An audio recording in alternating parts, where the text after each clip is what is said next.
भंडाऱ्याच्या पवनी नगर परिषदेअंतर्गत काम करण्यात आलेला रस्ताच चोरीला गेल्याचं समोर आलंय। माहिती अधिकारांतर्गत ही धक्कादायक माहिती आता समोर येतेय। पाहूया हा अजब प्रकार।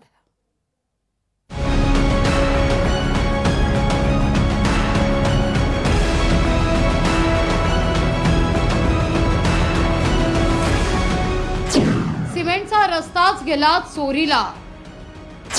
भंडाऱ्याच्या पवनी शहरातील घटना। नगर परिषद आणि कंत्राटदाराचा घोटाळा।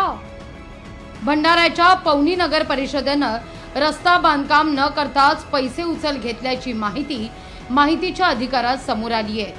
या संदर्भात माहिती उघड होताच मुख्याधिकारी मोठ्या सुट्टीवर गेले आहेत। 2022-23 या वित्तीय वर्षात रस्ता न बनवता नगर परिषदेनं कंत्राटदारासोबत संगनमत करत 8,56,000 रुपयांची उचल घेतल्याचं धक्कादायक वास्तव समोर आलंय। पवनीतल्या हर्षल वाघमारे यांना माहिती अधिकारांतर्गत ही धक्कादायक माहिती मिळाली आहे।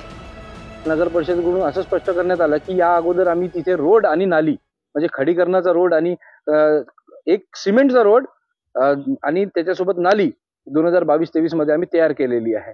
आणि आता जेव्हा आम्ही बघतो की इथे प्रत्यक्षात ती नालीही नाही, तो रोडही नाही आणि पुन्हा 60 लाख रुपये खर्च करून याच्यावर पुन्हा एक नव्यानं रोड तयार करण्यात आलेला आहे।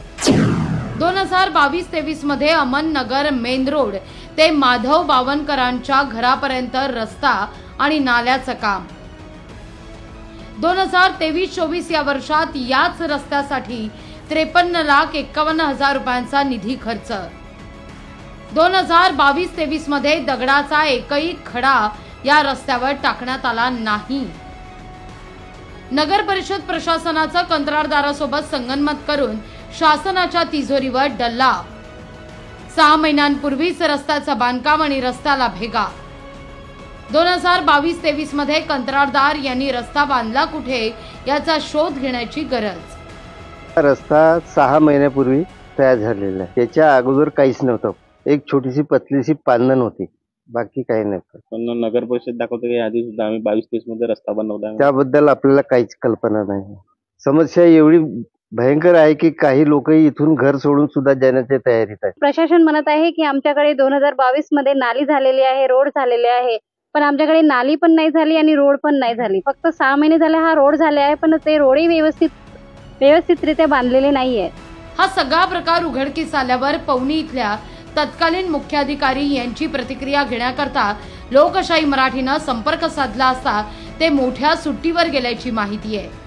त्याचबरोबर या संदर्भात संपूर्ण माहिती बांधकाम विभागाचे अधिकारी देतील असं सांगितलं जात असलं तरी बांधकाम विभागाचे अधिकारी देखील या संदर्भात उत्तर देण्यास टाळाटाळ करतायत। या संपूर्ण प्रकारामध्ये नगर परिषदेनं रस्ताच गिळंकृत केल्याची चर्चा जोर धरतीये। सर्वर शेख, लोकशाही मराठी, भंडारा।